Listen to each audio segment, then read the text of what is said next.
dengan syaitan. Saya tengok muka dia kena tampar dengan syaitan saja. Dan ketika Nauzubillah min itu dzalik. Rasulullah mengatakan apa? Dia sahabat ahli ibadah yang dikatakan digosipkan oleh para sahabat ahli ibadah itu ternyata Khawarij itu dia tengah sholat ketika itu. Dia kata kepada Sayyidina Ali, kamu boleh tak bunuh dia? Akhir zaman Rasulullah sudah kata. banyak sekali. Nauzubillah min dzalik. Kemudian Benar. Rasulullah mengatakan, Sayyidina Ali tengok dia hendak membunuhnya, dia dalam keadaan sholat. Dia balik kepada Rasulullah, ya Rasulullah, tak boleh saya membunuh, dia dalam keadaan sholat. Sayyidina Umar juga begitu juga, tak boleh sebab dia tengah dalam keadaan sholat. Kemudian Rasulullah mengatakan apa? Andai katalah kalian dapat membunuh hamba Allah ini, dia kata, orang ini, dia kata, yang kalian anggap sebagai ahli ibadah ini, kalau kalian dapat bunuh dia, niscaya tidak ada khilaf berlaku di antara umatku sampai hari kiamat. Jadi perpecahan yang berlaku di antara umat Muhammad disebabkan orang yang ahli ibadah ini. Dialah yang mengaku terpaling umat Nabi, paling Al-Quran di zaman Rasulullah lah. Tetapi upo-uponya kena caplok dengan setan. Soheh. Ustaz. Assalamualaikum Ustaz, ya Habibi. Ustaz Ibn Hasani. Oh, saya ingat itu Habibi, rupa-rupanya Hasani. Minta maaf Ustaz. Saya tersalah baca. Waalaikumsalam. Al-Hasan itu. Lama dah nampak Ustaz. Ustaz sihat ke? Alhamdulillah. Ini sebenarnya tadi kepencet untuk naik ya, berhubung ada di atas ya. Silakan bagi pandangan kacamata Ustaz. Saya tadi kayaknya ada Aris.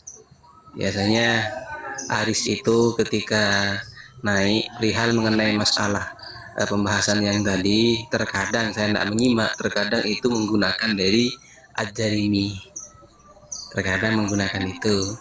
Sedangkan Ad-Darimi Usman Ad-Darimi memang, Ustaz. ya, Usman Ad-Darimi Ustaz.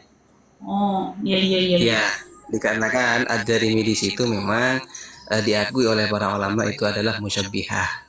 Mujassimah termasuk juga di situ adalah Imam Ibnu Qutaibah. Imam Ibnu Qutaibah juga demikian, banyak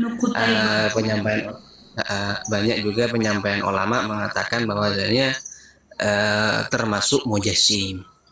Terus kedua, Imam Ibnu Taimiyah di dalam kitab fatwanya menjelaskan ketika ada dari para imam-imam salaf mengatakan fauqas sama ataupun alal aras, maka hadza la yadullu mahallan lillahi ta'ala atau alallahi ta'ala.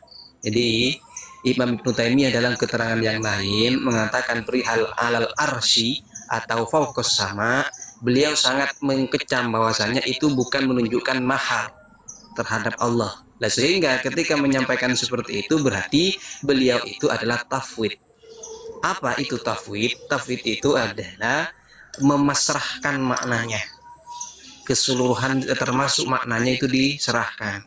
Makanya kalau misalkan mengatakan bahwasanya saya tafwid tapi masih memberikan makna secara logawi, itu sudah keluar dari konteks tafwid. Karena tafwid itu adalah memasrahkan kaifiyah dan maknanya, kata Imam Ahmad bin Hambal. Memasrahkan bila kaifin wala makna ya Ustaz ya. Kaifin wala makna. Jadi dipasrahkan. Ya, betul. Apa itu kaifnya di situ dan juga maknanya. Bahkan dikecam oleh Al-Imam Asy-Syatibi bahwasanya dikecam oleh Imam Asy-Syatibi bahwasanya termasuk bid'atu zahiriyah, termasuk bid'ah yang tergolong madmumah, yaitu madhabul zahiriyah. Kalau madhabul zahiriyah dalam fikih itu tidak bisa diikuti dikarenakan itu contohnya seperti Imam Ibnu Hazm dan juga madhab zahiriyah yaitu Daud al-Zahiri. Tapi kalau madhabul zahiriyah dalam masalah ulumul Quran dalam hadis ataupun dalam akidah, itu adalah memaknai ayat-ayat mutasyabihat di apa itu dengan menggunakan makna zahirnya. Itu termasuk bid'atu zahiriyah, kata Imam Asy-Syatibi. Lah terkadang juga menggunakan referensi-referensi yang digunakan oleh Imam Ibnu Katsir. Seandainya baik maka sebelumnya maka akan dikerjakan. Perlu diketahui Imam Ibnu Katsir dalam kitabnya beliau sangat memuji terhadap orang yang pertama kali mengadakan maulid. Dan itu merupakan pekerjaan yang baik, kata Imam Ibnu Katsir. Makanya ketika berlandasan dengan seandainya baik maka akan dikerjakan dikerjakan oleh para pendahulu. Nah, maka ditengok gitu, itu khitabnya terhadap siapa? Pasti di situ ada keterangan para ulama itu terhadap kufar. Ada menerangkan bukan khususnya terhadap kufar, namun hal tersebut ini dikhususkan terhadap kasus tertentu seperti itu, tidak umum. Mungkin gitu saja. Jadi Imam saya interested lagi satu nih Ustaz Ibn Hasani. Jadi Imam Syatibi ada menyatakan bahwasanya kaum Zahiri ini dia adalah bid'ah yang mazmumah. Betul ada menyatakan begitu. Sebab kenapa? Sebab Betul. Imam Syatibi ini dia dipegang oleh Wahabi Ustaz. Imam Syatibi ini ada tak dalam kitab memang mengatakan begitu? Bahwasanya orang yang mengikut ayat mutasyabih secara zahir itu adalah kaum bid'ah yang mazmumah. Ada Ustaz? Ada. Bentar. Okey, baik. Itu saja dah Ustaz. Okey, syukran Ustaz. Terima kasih Ustaz sebab naik. Hari ini tak mengajar ke Ustaz. Biasanya Ustaz mengajar. Tak sempat lama Ustaz tak naik di live Kaza sampai mustaqil jiddan. Okey, baik kawan-kawan Ustaz MBD. Terima kasih Ustaz. Kaza sudah limit waktunya. Sudah kena end live. Apa perlu saya bacakan? Tak apa Ustaz. Tak apa. Gimana? Tapi kalau dibacakan biar kawan-kawan mungkin nak referennya sila bacakan dia punya kenyataan daripada Imam Syatibi yang mengatakan bid'ah yang mazmumah kaum Zahir itu. Silakan Ustaz. Ya, bentar dulu ya. Saya mau on cam kan. Ini mungkin closing statement berhubung sudah waktunya maghrib ya. Iya, Mungkin sudah closing nak end statement. live. Bentar dulu. Ini masih lemot kitabnya. Bentar. Ini. Geram aku dengan Fauzia tadi. Kamus pun Jamia. Itulah kamus pun Jamia. Ayo. Kamus pun Jamia. Belah doi. Berat betul lah. Bentar. Kamus pun Jahmiyah ya. Baru hari ini saya pun pernah dengar kamus pun Jahmiyah. Aduh. Ini. Jumpa besok jam baik. Ini. Wa mithaluhu fi millatil Islam madhahibu zahiriyah fi ihbatil jawarih. Itu madhabul zahiriyah.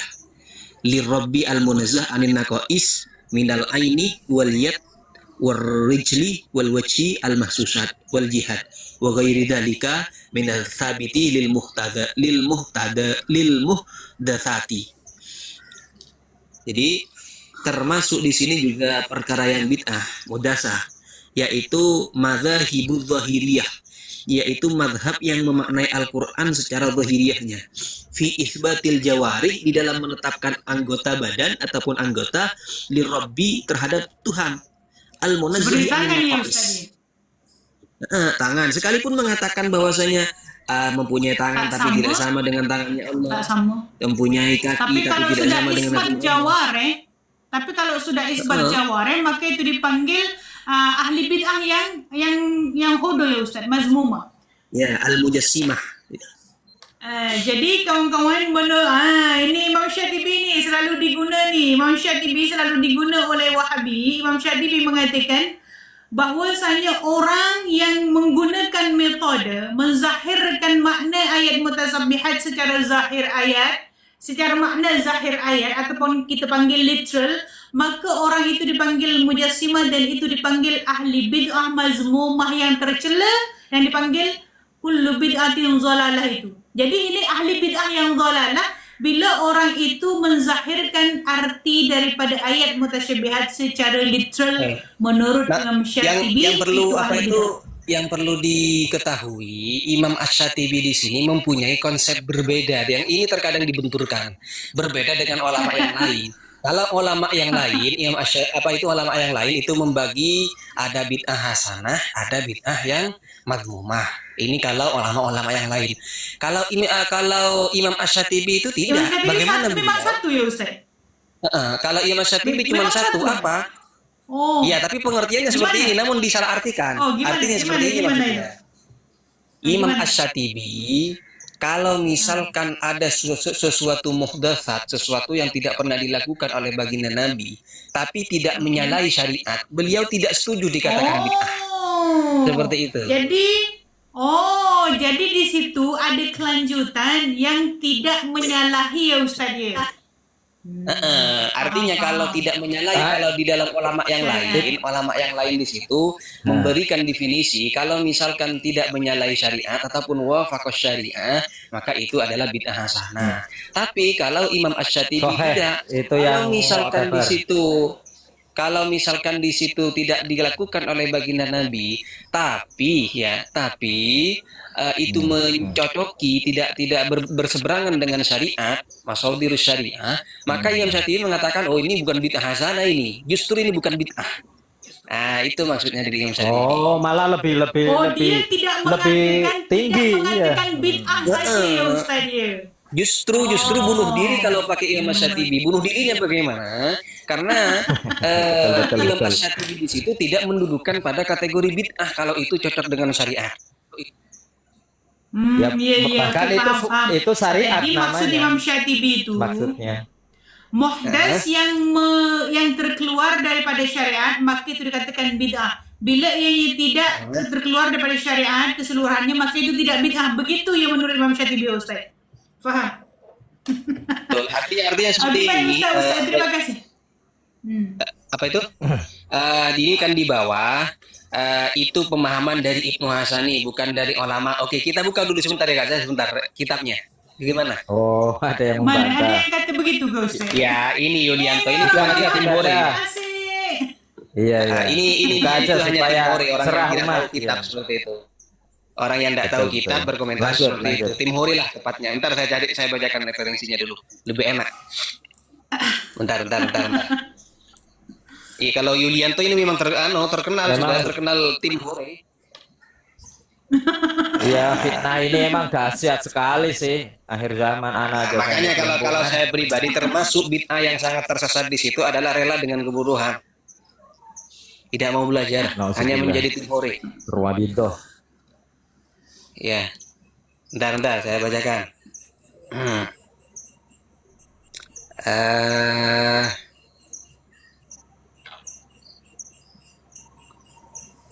Syatibi ini saya sudah mencatat semuanya ada perihal masalah dikatakan bid'ah, apa maulid tidak nufud, itu ada maksudnya. Ini saya bacakan di dalam kitab Al-I'tisam.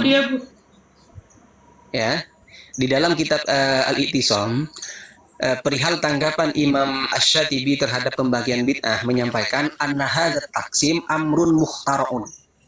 Jadi hakikatnya bid'ah sesuatu yang tidak didukung oleh teks-teks itu prinsip syariat. Nah, makanya anna hadzal taqsim amrun mukhtara'un. Jadi pembagian ini kurang bagus. La yadullu alaihi dalilun syar'iyyun. Yang di situ tidak ada dalil syar'i kalau masih dibagi seperti itu. Bal huwa nafsuhu mutadafi'un li'anna min haqiqatil bid'ah.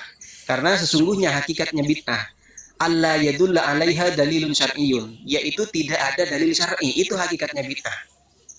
La min nususis syar'i wa la min qawaidihi. Tidak sesuai dengan nas-nas syara' juga dari kaidah-kaidah syara'. Idh laukana, nah ini maksudnya, idh laukana hunalika ma yadullu minas syar'i ala wujubin aw nadbin aw ibahatin lama kana thamma bid'atun. Jadi saya artikan. Namakan bid'atun itu? Iya, jadi saya artikan khawatir tim Hore ini di bawah Yulianto tidak paham. Saya artikan, saya terjemahan. Jadi hakikat bid'ah itu kata Imam Asy-Syatibi yaitu sesuatu muhdats yang tidak sesuai dengan dalil-dalil syar'i, baik dari segi nusus syar'i ataupun dari qawaid-qawaidnya. Lalu bagaimana kalau misalkan muhdatsnya tersebut ini mencocoki ataupun sesuai dengan syariat? Idz law kana hunalika ma yadullu minas syar'i ala wujubin aw nadbin aw ibahatin lama kana thamma bid'atun. Nah, maka kalau misalkan di situ sesuai dengan syariat, kata Imam Syatibi, baik hasilnya di situ akan menjadi wajib ataupun sunnah ataupun ibahah, maka maka natamma bid'atun, maka itu bukan merupakan bid'ah. Gitu. Dar. Betul lah tuh, Wahabi ini memang mau bunuh diri, betul lah. Nggak ada yang berkualitas. Bukan Yulianto ini mau bertobat itu hari Yulianto. Dia itu hari masuk di live Kaza, dia kata sudah dapat hidayah. Sekarang sudah balik lagi. Makanya saya sampaikan, dari kelompok-kelompok sebelah tidak ada yang berkualitas, tidak ada. Tim Huri. Itu bukan kenyataan saya. Itu kenyataan daripada Ustaz yang hari-hari debate dengan Wahabi tahu. Ya, saya pribadi. Oke, baik. Syukran jazilah Ustaz. Siap. Jadi apa itu perlu banyak belajar seperti itu. Makanya jangan cuma belajar kullu bid'atin dhalalah. Jangan cuma belajar itu, tapi belajar bagaimana belajarnya, yaitu tengok dalam hadis lain. Contohnya di dalam Mu'jam At-Tabrani, Mu'jamul Kabir lil Imam At-Tabrani. Di situ jelas baginda Nabi ketika ditanyakan oleh Sayyidina Ali, bagaimana baginda Nabi cara kita itu menyikapi sesuatu yang tidak ada perintah larangan dalam Al-Qur'an dan hadis. Berarti kalau sudah tidak ada di dalam Al-Qur'an dan hadis yang kita ketahui di situ adalah akwal dan takrirnya baginda Nabi. Ketika sudah tidak ada dalam akwal, af'al dan takrirnya baginda Nabi, jelas di situ tidak dikerjakan oleh baginda Nabi. Kita sepakat di sini. Kalau sudah tidak ada perintah dan larangan dalam hadis. Lah, apakah langsung jawaban baginda Nabi langsung dikatakan, oh tinggalkan itu bid'ah? Tidak, Bapak. Akan tetapi jawaban dari baginda Nabi di sini disebutkan syawiru fihil fuqaha wa la tamdu fihi ra'ya khassatin. Yaitu konsultasi terhadap para ulama, konsultasi terhadap para ulama, wa la tamdu fihi ra'ya khassatin. Bahkan dikatakan seperti itu oleh baginda Nabi. Jangan langsung hukumi dengan pikiran logikanya sendiri yang tidak mempunyai kapasitas. Jadi perbanyak baca sebelum menyalahkan amaliyah orang lain. Khawatir malu. Lanjut, syukran. Betul. Oke, baik, syukran jazilah Ustaz. Oke, kawan-kawan sahabat-sahabat yang lain, Kaza sudah time out. Masanya sudah out, jadi terpaksa yang live sudah overtime nih. Jadi terima kasih kalau ada hal-hal kata-kata yang salah ataupun silap, minta maaf. Baik sengaja ataupun tidak. Jadi akhirul kalam, assalamualaikum warahmatullahi wabarakatuh.